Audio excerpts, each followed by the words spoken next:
بسم اللہ الرحمن الرحیم۔ حضرت زید بن خالد رضی اللہ تعالی عنہ کی روایت ہے کہ نبی کریم صلی اللہ علیہ وسلم نے ارشاد فرمایا، جس کا مفہوم یہ ہے کہ جس شخص نے کسی روزے دار کو روزہ افطار کروایا تو اس کو بھی روزے دار جتنا ہی اجر ملے گا۔ یہ شعب الایمان کی روایت کا مفہوم ہے، اگر کوئی آدمی کسی شخص کو روزہ افطار کرواتا ہے تو میزبان کو اپنے روزے کا بھی ثواب ملتا ہے اور مہمان روزے دار کے روزے کا بھی اس کو ثواب ملتا ہے، جبکہ مہمان کے اپنے روزے کا اجر کچھ کم نہیں ہوتا،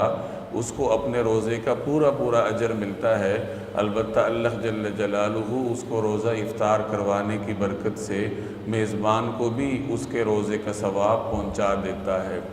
صحابہ کرام نے ایک موقع پہ نبی کریم صلی اللہ علیہ وسلم سے دریافت کیا کہ یا رسول اللہ، ہم میں سے ہر شخص کے پاس اتنی استطاعت نہیں ہے کہ وہ دوسرے کو روزہ افطار کروائے، تو آپ صلی اللہ علیہ وسلم نے فرمایا کہ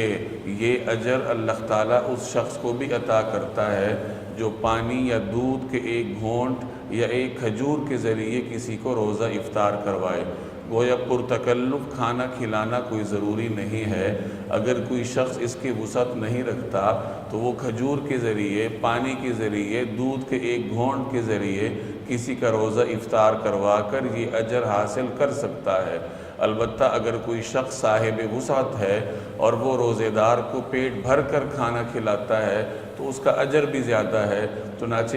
صحیح ابن خزیمہ کی ایک روایت کا مفہوم ہے کہ جو شخص کسی روزے دار کو جی بھر کر پانی پلاتا ہے تو اللہ تبارک و تعالی اس کو میرے حوض سے یعنی حوض کوثر سے ایسا سیراب کریں گے کہ پھر جنت داخل ہونے تک اسے پیاس محسوس نہیں ہوگی۔ اسی طریقے سے ایک اور روایت کا مفہوم ہے کہ جب کوئی شخص کسی کو اپنے ہاں روزہ افطار کرواتا ہے تو فرشتے اس پر درود بھیجتے رہتے ہیں جب تک وہ اس کے پاس افطاری کریں یا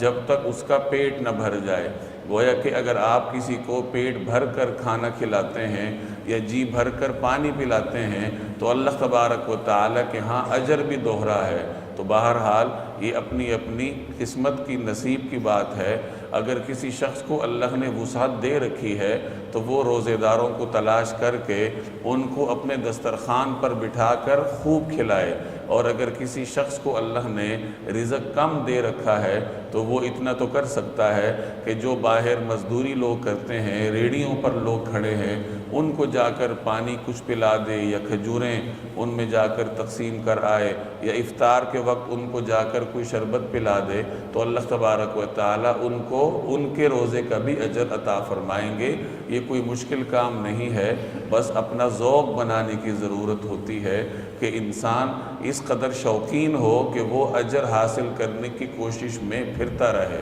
اللہ تبارک و تعالیٰ عمل کرنے کی توفیق عطا فرمائے۔